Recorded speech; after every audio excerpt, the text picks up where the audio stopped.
සුබ සන්ධ්‍යාවක් පුතේ හැමෝටම. ඉතින් ආයිබෝවන්. අලුත් දවසක අද අපි අලුතින් ඉගෙන ගන්නවා. අදත් විභව්‍යතා මාන සහ ගණිත ගැටලු. ඉතින් පළවෙනි පේපරේ ශිෂ්‍යත් විභාගයේ අපි ලකුණු 100න් 100ම ගන්න තමයි අපි ගණිත ගැටලු ඉගෙන ගන්නේ. ඒ වගේම සෙකන්ඩ් පේපරේ දෙවෙනි ප්‍රශ්න පත්‍රයේ ගණිතයේ කොටසට අපි ලකුණු 30න් 30ම ගන්න තමයි අපි මේ මහන්සි වෙන්න උත්සාහ කරන්නේ. ඉතින් අපිට කල් තියෙනවා තව මාස අවුරුදු දෙකක් නෑ ඈ මාස අපිට තියෙනවා 22ක් 21ක් විතර තියෙනවා මහන්සි වෙන්න. ඉතින් දැන් ඉඳලම ටිකෙන් ටික අපි මහන්සි වෙලා වැඩ කරොත් ඔය කියන ශිෂ්‍යත්ව විභාගයේ ලකුණු 200න් අපිට ඉතින් 190කට 180 ගානකට 200න් 200ටමත් යන්න බැරි කමක් නැහැ. හරි. ඉතින් අද චුට්ටක් සනීප නෑ මට. හරි. වෙනදා වගේ හයියෙන් කෑ ගහලා උගන්වන්න බැරි වෙයි. චුට්ටක් අවධානයෙන් අවබෝධයෙන් අහගෙන ඉන්න ඕනේ. අර මේ දවස්වල ඔයාලගේ ගෙදෙට්ට හරි ඔයාලට හරි හැදුනා නම් ඒ හැදෙන්න ඕන ලෙඩ ටික ඔක්කොම මටත් හැදුනා. හරි. ඒ නිසා අමාරුවෙන් ඉන්නේ අද ක්ලාස් එක කට් කරන්න නැතිවම කරනවා. මොකද අද පන්තිය කට් කරලා මම වෙන දවසක් දැම්මොත් සමහරට මම ක්ලාස් එක දාන දවසට ඔයාලට ජොයින් වෙන්න බැරි වෙන්න පුළුවන්. ඒ නිසා තමයි මම අමාරුවෙන් හරි කොහොම හරි අද කරන්නම් කිව්වේ. ඒ නිසා අර වෙනද වගේ කැමරා ඔන් කරන්න කී කෑ ගහන්න බෑ. කකුල පල්ලෙහාට දාන්න කියන්න බෑ. සරින් සරේ මතක් කරන්න බෑ. ඉතින් අවධානයෙන් අවබෝධයෙන් අහගෙන ඉන්න. හරි. වෙනද වගේ ලොකුවට කෑ ගහලා දුවල පැනලා උගන්වන්න අද චුට්ටක් අමාරුයි. හැබැයි උගන්වන එක හරියටම උගන්වනවා. හරි. ඕකේ. හරි. එහෙනම් අපි මුලින්ම බලමු අද විභව්‍යතා මාන කොටසේ ඔයාලට හම්බෙච්ච ප්‍රශ්න මොනවද කියලා. ඊට පස්සේ අපි යන් ගණිතයේ කොටසට. හරි. ටියුට් එක පෙරලා ගන්න රතු පෑනක් අතට කවුරුත් පැන්සල් වලින් නිල් පෑන් වලින් හරි වැරදි දාන්න එපා. හැමෝම රතු පෑන්ෙන් තමයි හරි වැරදි දාන්නේ. ඒ වගේම ළඟට ගන්න වැරදි නිවැරදි කරන පොත.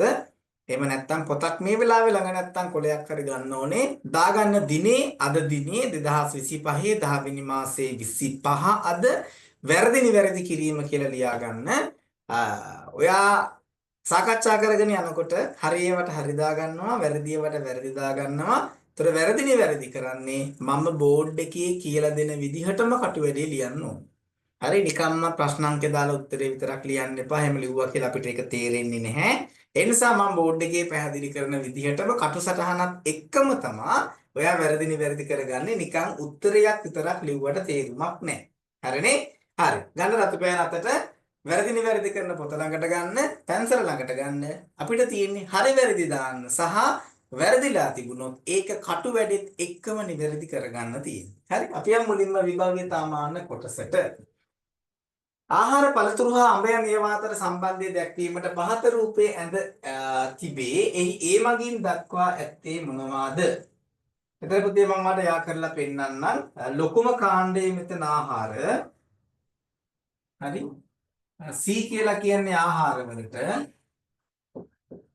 ආහාර කාණ්ඩයේ ඇතුලේ B කියලා කියන්නේ පළතුරු වලට.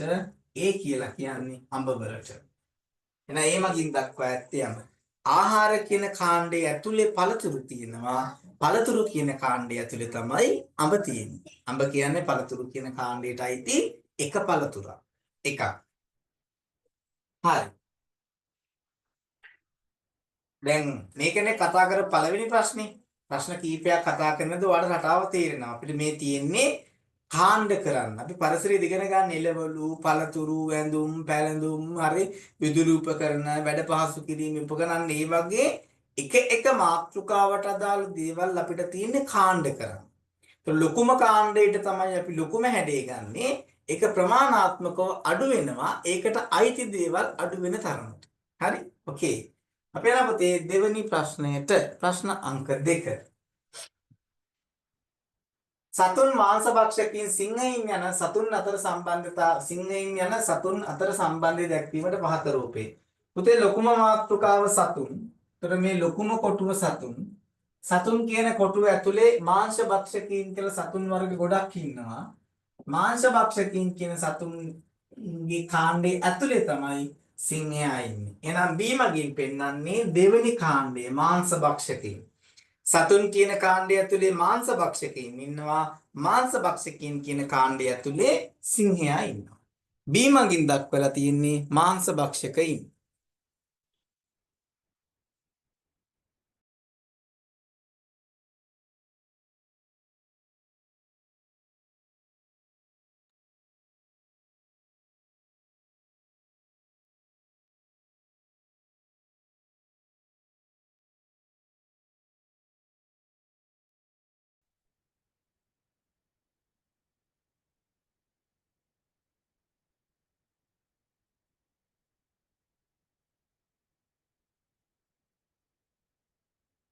හරි නේද?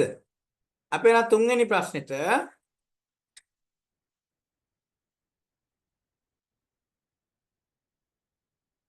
ලොකුම ප්‍රදේශය තමයි පුතේ පළාත කියලා කියන්නේ. එතකොට සමචතුරස්‍රයේ ලොකුවට තියෙනවා. මෙයා තමයි 1. පළාතට වඩා දිස්ත්‍රික්කයේ චුට්ටක් පොඩි. එතකොට වෘත්තයේ 2. දිස්ත්‍රික්කයේ ඇතුලේ කලාප කීපයක් තියෙනවා. එතකොට මේක තුන්වෙනිය වෙන්න ඕනේ. කලාපය ඇතුලේ තමයි පාසල තියෙන්නේ. එතකොට මෙයා හතරවෙනිය වෙන්න ඕනේ. ඔය පිළිවෙලට පිළිట్లా තියෙන්නේ සමචතුරස්‍රය ඇතුලේ වෘත්තය, වෘත්තය ඇතුලේ පැති 6ක් තියෙන එක, ඒක ඇතුලේ ත්‍රිකෝණය ඉන්නේ. පළවෙනි උත්තරේ විදිහට පළවෙනි ආන්සර් එක. ලොකුම ප්‍රදේශයට තමයි ලොකුම හැඩේ.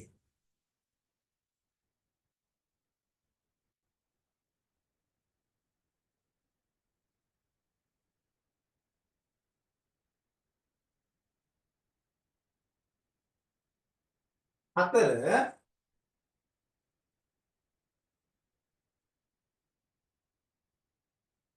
ලොකුම කාණ්ඩයේ පුතේ මල්. ඒතර ඒක තමයි අපිට මේ ඒ අකුරෙන් පෙන්නන්නේ.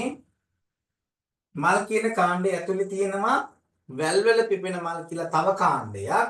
ඒක තමයි අපිට B අකුරෙන් පෙන්නන්නේ. වැල්වල පිපෙන මල් කාණ්ඩයේ ඇතුලේ තමයි සමන් පිච්ච මල් තියෙන්නේ. සමන් පිච්ච මල් කියලා කියන්නේ වැල්වල පිපෙන මල් වර්ගයක්. අපෙන් අහන්නේ B කාණ්ඩය. ලොකුම එකක් නෙමෙයි, චූටිම එකක් නෙමෙයි, මැද එක වැල්වල පිපෙන මල්. මැද එක වැල්වල පිපෙන මල්.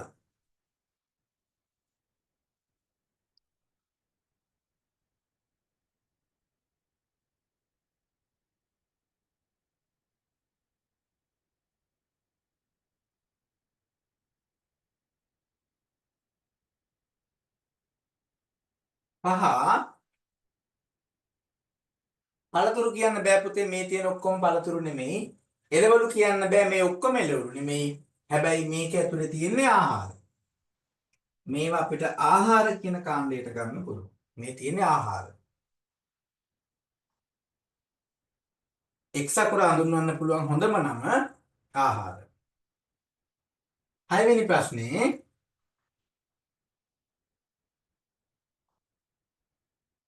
ඒ කියලා කියන්නේ පුතේ මල්.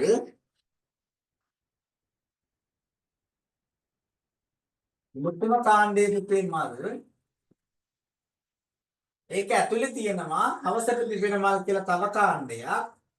හවසට පිපෙන මල් එක ඇතුලේ තමයි හෙන්දිරික්ක මල් තියෙන්නේ. මල් කියන කාණ්ඩය ඇතුලේ තියෙන තව කාණ්ඩයක් හවසට පිපෙන මල්. හවසට පිපෙන මල් කියන කාණ්ඩය ඇතුලේ හවසට පිපෙන මල් වර්ග ගොඩාක් තියෙනවා.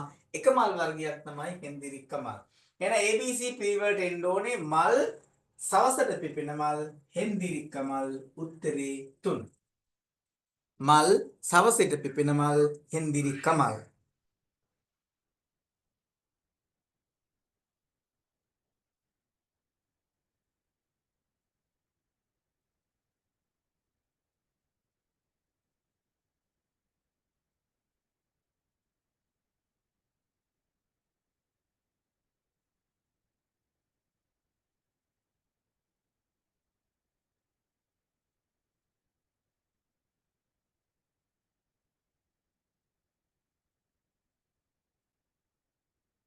හත්වෙනි ප්‍රශ්නෙට අපි යනවා. මේවට පුතේ ඝන වස්තු කියන්න බෑ. මේවට චතුරස්‍ර කියන්න බෑ. චතුරස්‍ර නම් චතු කියලා කියන්නේ ඉරි 4කින් වට වෙච්ච රූප වලට. මේවා චතුරස්‍ර නෙමෙයි. අපිට මේවට හැඩතල කියන්න පුළුවන්.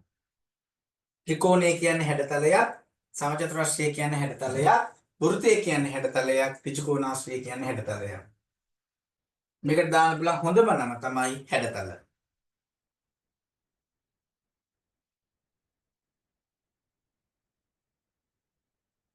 අකුරු සිංහල අකුරු සහ ඉංග්‍රීසි අකුරු නිරූපණය වන පරිදි ඇඳ ඇති රූපය. අකුරු කියන කාණ්ඩය තමයි පුතේ මේ තියෙන්නේ. ඒකේ එක පැත්තක සිංහල අකුරු තියෙනවා, අනිත් පැත්තේ ඉංග්‍රීසි අකුරු තියෙනවා. සිංහල ඉංග්‍රීසි අකුරු වල මිශ්‍ර වෙන්න බෑ, අකුරු ටික වෙනස්නේ.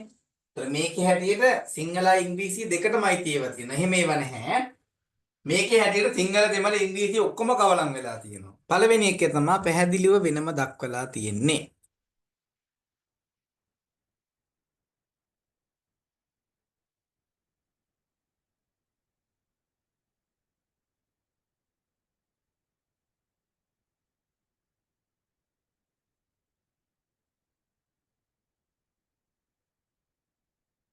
අරලිය මල් නිරූපණය කරන අක්ෂරය. මේක අපි ඉස්සෙල්ලා නම් කරගන්න ඕනේ. P කියන්නේ පුතේ මල් වලට, Q කියන්නේ ගස්වල පිපෙන මල් වලට, sorry, S කියන්නේ ගස්වල පිපෙන මල් වලට, අරලිය හැදෙන්නේ ගහක. එහෙනම් R කියන්නේ අරලිය කියන එක නිරූපණය කරන්න. Q කියන්නේ එතකොට වැල්වල පිපෙන මල් වර්ගයක් විය යුතුයි. අරලිය මල් නිරූපණය කෙරෙන්නේ පුතේ R අකුරෙන්. අරලිය කියලා කියන්නේ ගහක පිපෙන මල. ලොකු ගහක හැදෙන්නේ අරලිය මල. Q මගින් කියන්නේ වැල්වල පිපෙන මල් වර්ගයක් වෙන්න පුළුවන්. සමන් පිච්ච හැදෙන්නේ වැලක, වතු සුදු හැදෙන්නේ වැලක නෙමේ ගසක, සේපාලිකා හැදෙන්නේ වැලක නෙමේ ගසක. මේ දෙන්නම ගසක හැදෙන්නේ. එහෙනම් Q මගින් වැල්වල පිපෙන මල් වර්ගයක් වෙන්න පුළුවන් සමන් පිච්ච. වැල්වල පිපෙන මල් වර්ගයක් වෙන්න පුළුවන් සමන් පිච්ච. සමන් පිච්ච.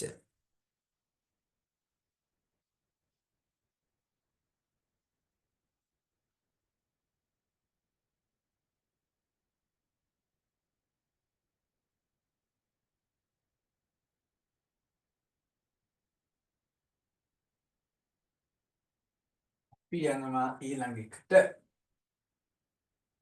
ලොකුම කාණ්ඩයේ පුතේ ආහාර. ඒතර C අකුරින් පෙන්නන්නේ ආහාර. ඒක ඇතුලේ තියෙනවා රසකැවිලි කියන කාණ්ඩය. රසකැවිලි ඇතුලේ තමයි කැවුම් තියෙන්නේ. කැවුම්.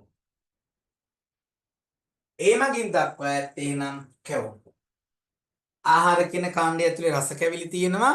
රසකැවිලි කියන කාණ්ඩය ඇතුලේ කැවුම් තියෙනවා.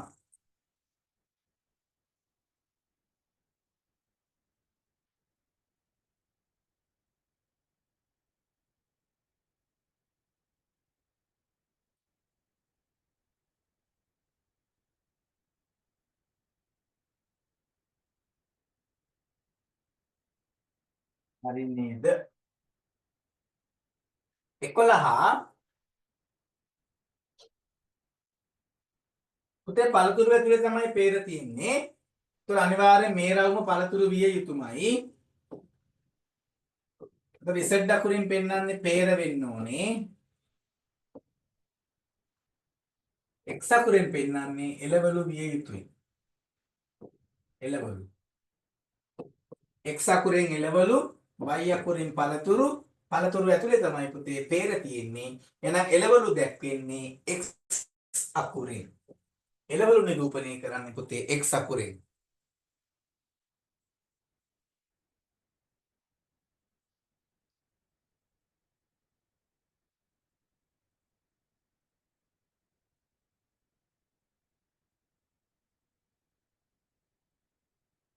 දොළහ. උත්සවයකට පළාත් කිහිපයකින් පැමිණ ළමයින් සඳහා හැඩයෙන් සහ පාටින් වෙනස් වූ ලාංඡන ලබා දී තිබුණු නිවැරදි ප්‍රකාශය. උතුරු පළාතේ ගෑනු ළමයිට පුතේ නිල් පාට දුන්නේ නැහැ. ඒක කහ පාටයි. පළවෙනි එක වැරදි. මධ්‍යම පළාතේ පිරිමි ළමයි නිල් පාට වෘත. මධ්‍යම පළාත නිල් පාටයි. පිරිමි ළමයිට වෘත තමයි දුන්නේ. එහෙනම් නිවැරදි ප්‍රකාශය 2. මධ්‍යම පළාතේ පිරිමි ළමයි නිල් පාට වෘත පැළඳ සිටියහ. මධ්‍යම පළාතේ පිරිමි ළමයි නිල් පාට වෘත පැළඳ සිටියහ. තුන්වෙනි එක ගන්න බෑ. දකුණු පළාතට කහ පාට නෙමෙයි, දකුණු පළාත රතු පාටයි. 13 සතුන් පක්ෂීන් මයිනා සහ හාවා අතර සම්බන්ධතාවය. ලොකුම කාණ්ඩයේ පුතේ සතුන්. ඒතර මේ කොටුව සතුන්. මේ රවුම පක්ෂීන්.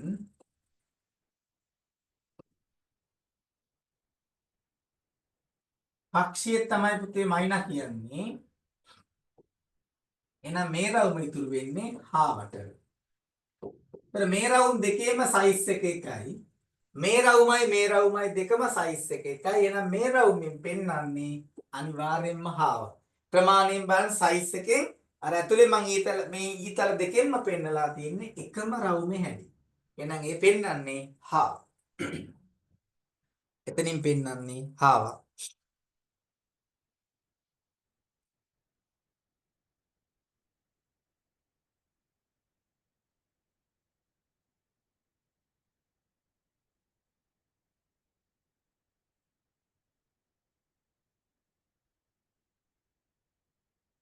අපි යන් ගණිතයේ කොටසට මා ස්ක්‍රීන් එක ෂෙයා කරන්නම්.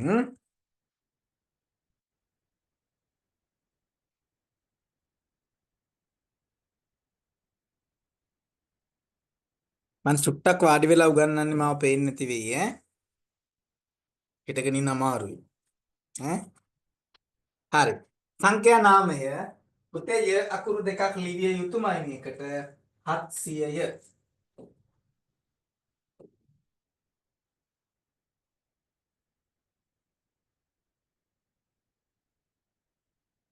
700ය. ය දෙකක් ලියන්නම ඕනේ. නැත්තම් වැරදි. ඒ කියන්නේ අපි 100 කියලා ඉවර කරද්දී පුතේ ය දෙකක් ලියනවා. 100ය, 200ය, 800ය, 500ය 100 කියලා ඉවර වෙනවා නම් අපි ය දෙකක් ලියනවා. දෙවෙනි ගාන අකුරෙන් ලියන්න. මෙතන තියෙන්නේ 2යි 1යි 2නේ 212. අනිවාර්යෙන් ලයන්න මුරුද ජල වෙන්න ඕනේ 212.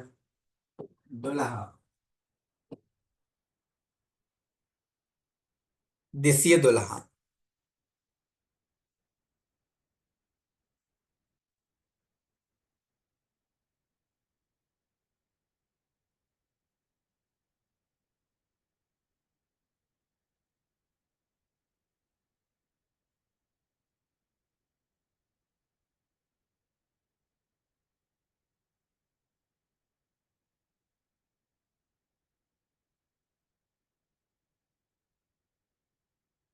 තුන දී ඇති සංඛ්‍යා අතුරින් විශාලම සංඛ්‍යාව තෝරා හිස්තැන මත ලියන්න. ලොකුම සංඛ්‍යාව පුතේ 843.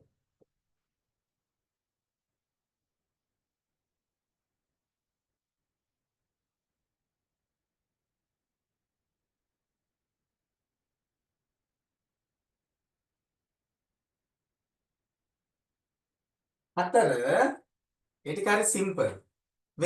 වෙසක් පොයේ දෙන්නේ පුතේ මැයි මාසෙට. මැයි මාසෙට. අවුරුදු මාසෙට පස්සේ මාසෙ.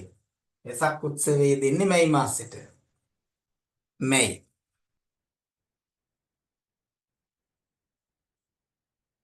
පහ කණ්ඩායමක ළමයි 20ක් බැගින් සිටී නම් මෙවැනි කණ්ඩායම් පහක ළමයි කොපමණ සිටීද? 20 ඒවා පහක්. අපිට ඕනනම් පුළුවන් 20 ඒවා පහක් එකතු කරන්නත් පුළුවන්. එහෙම නැත්නම් අපිට 20 පහෙන් ගුණ කරන්නත් පුළුවන්. 5 බිංදුව බිංදුවයි 5 2 10යි. 20 ඒවා පහක් පුතේ අපිට 100ක් එනවා. 100ක් එනවා. 20 ඒවා පහක් 100ක් එනවා.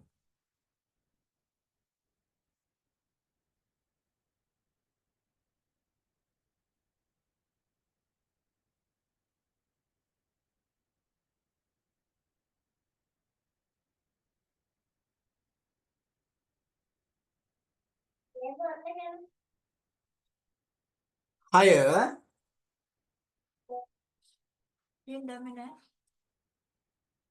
සමචතුරස්‍රාකාර මූණත් 6කින් සමාන්විත ඝන වස්තුව කුමක්ද? ඝනකය.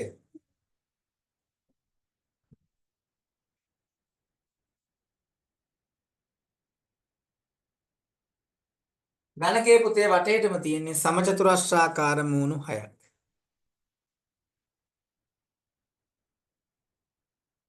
ඝනකයේ වටේටම තියෙන්නේ සමචතුරස්‍රාකාර මූණු 6ක්.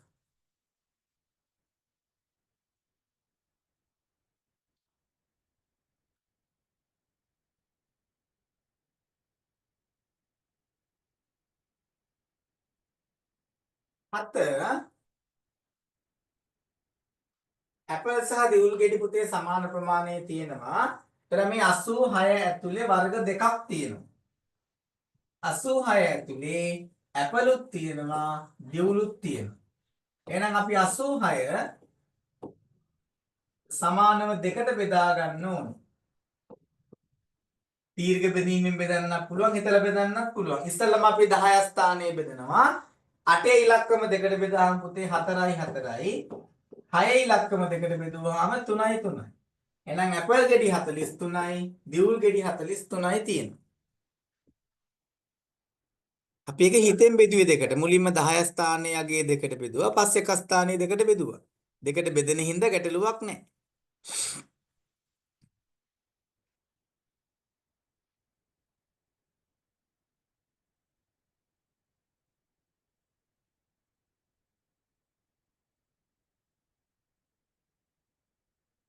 අට 909ට පුතේ පෙර සංඛ්‍යාව 908 909ට පසු සංඛ්‍යාව 910 910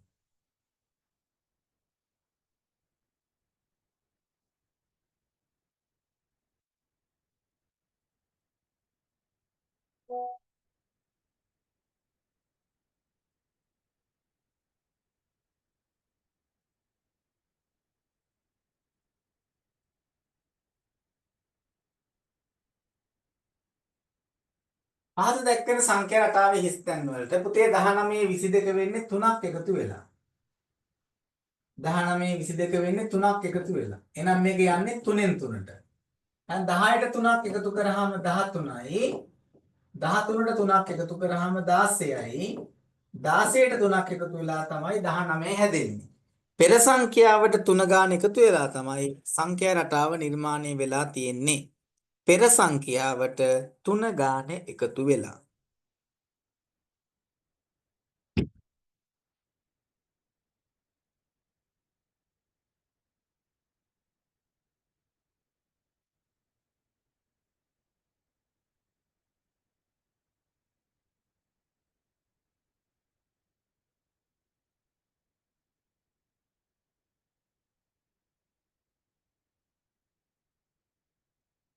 10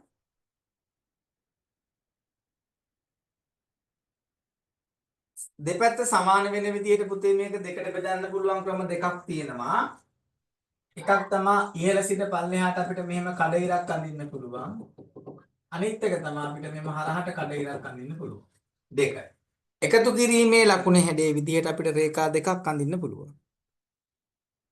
ඔයිට අමතරව වෙන විදිහක් නැහැ සමානව දෙකට බෙදන්න. සිනු උද්දමල්ගොඩ මොකෝ පෑන් වලින් සෙල්ලම් කරනවා. 11 පහත දැක්වෙන බර ප්‍රමාණයේ සම්මත සංකේතය යොදා ලියන්න කිලෝග්‍රෑම් 45 පුතේ ලියන්නේ අපේ 45යි kg 45යි kg සිම්පල් ඉංග්‍රීසි අකුරු විය යුතුයි kg අකුරු දෙක සිම්පල් වෙන්නම ඕනේ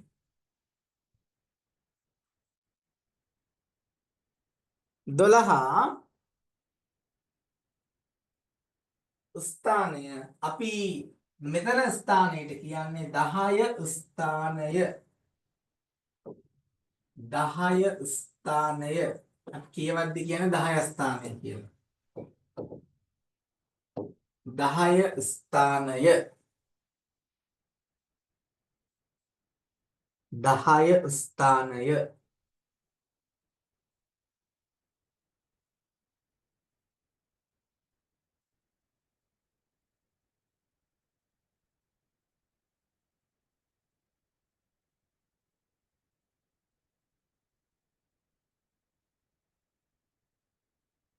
13 පොල් ගසකින් ගෙඩි 780ක්ද තැඹිලි ගසකින් ගෙඩි 533ක්ද කඩන ලදී පුතේ රවුම් කරගන්න මුළු කියන වචනේ ගස් දෙකෙන්ම කඩන ලද මුළු ගෙඩි ගාන හොයන්න එකතු කරන්න ඕනේ 780ට 533ක් එකතු කරන්න ඕනේ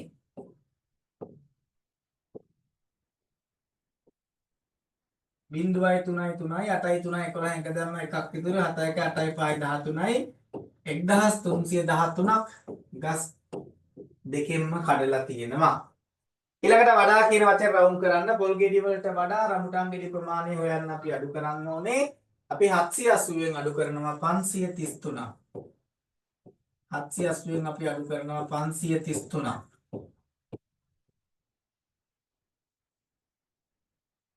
බිංදුවෙන් 3ක් බෑ මෙහෙන් එකක් ගත්තාම 10න් 3ක් 7යි 7න් 3ක් 4යි 7න් 5ක් 2යි පොල් ගෙඩි වලට වඩා රඹුටන් ගෙඩි 247ක් කඩලා තියෙනවා. sorry තැඹිලි ගෙඩි වලට වඩා පොල් ගෙඩි 247ක් වැඩිපුර කඩලා. එහෙම නැත්නම් මේකෙත් රඹුටන් කියලා තියෙන එක තැඹිලි කරගන්න.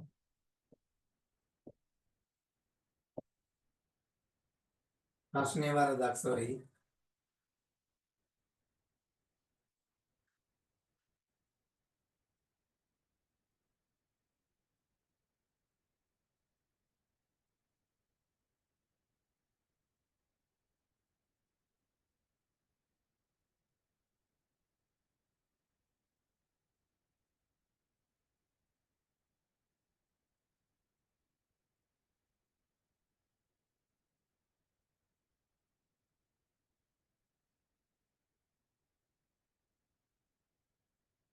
හතර අවසාන ප්‍රශ්නෙට අපි යනවා.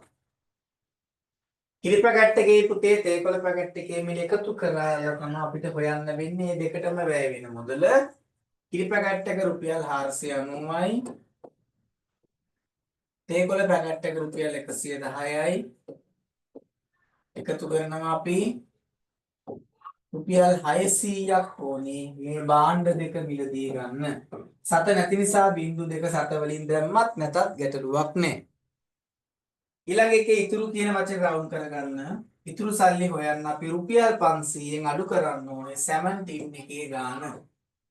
අපි රුපියල් 500න් අඩු කරනවා රුපියල් 350ක්.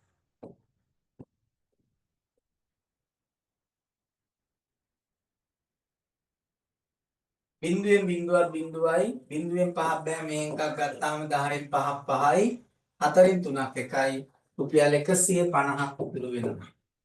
17 එකක් කරන් රුපියල් 500ක් දුන්නාම රුපියල් 150ක් ඉතුරු වෙනවා.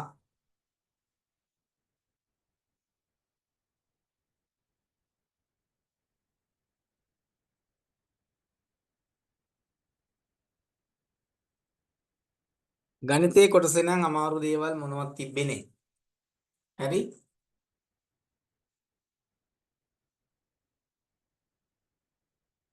ඉතින් අද චුට්ටක් ඉක්මනට කතා කරලා ඉවර කරා වෙනදට වඩා. හරි? ඒ වුණාට මම අඩුවෙන් ඉගෙනුවේ නෑ. ඔයාලට පැහැදිලිව බොහොම පැහැදිලිව වෙනදා වගේම කියලා දුන්නා. අඩුපාඩු ටික පුතේ හදාගන්න ඊළඟ දවසේ වර්ධින්න තියන්න එපා. විශේෂයෙන් ගණන් කොටසේ අවිභව්‍ය තාමාන නම් අපි හිතමු ඔයා තාම දන්නේ නැහැ. ඔයා තාම ඉගෙන ගන්න ගමන් ඒ දේවල් එකක් දෙකක් පොඩ්ඩක් එහෙම වුණාට කමන්නේ නැහැ. ගණිතයේ කොටස නම් වරද්ද ගන්න එපා. මේ අපි හැමදාම හදන්නේ ඔයා ඉස්කෝලේ හැමදාම ඉගෙන ගන්න ගණන්ම තමයි. ඉතින් මේවා හදලා ප්‍රැක්ටිස් එක වැඩි වුණාම හැම එකම හැමදාම හරියන්න ඕනේ. වර්ධින ප්‍රමාණය අඩු වෙන්න ඕනේ. හරි? විභව්‍යතාමාන අර මං කීකයි කිව්වේ අපි අලුතෙන් තමා දැන් ඉගෙනගෙන යන්නේ විභව්‍යතාමාන. ඒ හින්දා ඉඳලා හිටලා එකක් දෙකක් හතරක් පහක් පොඩ්ඩක් මේ වෙන්න ඉඩකඩ තියෙනවා. ගණිතයේ කොටසේ බෑ මොනවත් වරදින්න බෑ. හරි? එහෙනම් ඉතින් අදටත් වඩා හොඳට ලබන සතියේ ගණිතයේ කොටසට ලබන මාසයේ අපි අලුත් ටියුට් එකක් දෙන්නේ. ඒ අලුත් ටියුට් එකට උත්තර ලියන්න මේ මාසෙට වඩා තවත් ටිකක් මහන්සි වෙලා අපි වැඩ කරමු. එතකොට ඔය කියන අමාරු කියන විභාගයේ ශිෂ්‍යත්ව පේපරේට අපිට ලේසියෙන් උත්තර ලියලා ලොකු ලකුණක් කරන් අපිට ඔයා කැමති ඉස්කෝලේකට යන්න පුළුවන්කම හම්බ වෙනවා. හරි? එහෙනම් අද මොකක් හරි අපහසුතාවයක් වුණා නම් මම හින්දා සෝරි. හරි? අද චුට්ටක් කතා කරෙත් මං හිමින් වෙනද තරම් හයියෙන් කතා කරේ නේ. හරි? එහෙනම් අදට වඩා හොඳට ලබන සතියේ කොටසට මහන්සි වෙලා උත්තර ලියලා ලබන සතියේ සෙනසුරාද හවස 5 මාට මේ විදිහටම අපි ගණිත ගැටළු පන්තියෙන් හම්බෙමු. එහෙනම් ගිහින් එන්නම් හැමෝටම සුබ සතියක් ආයුබෝවන්.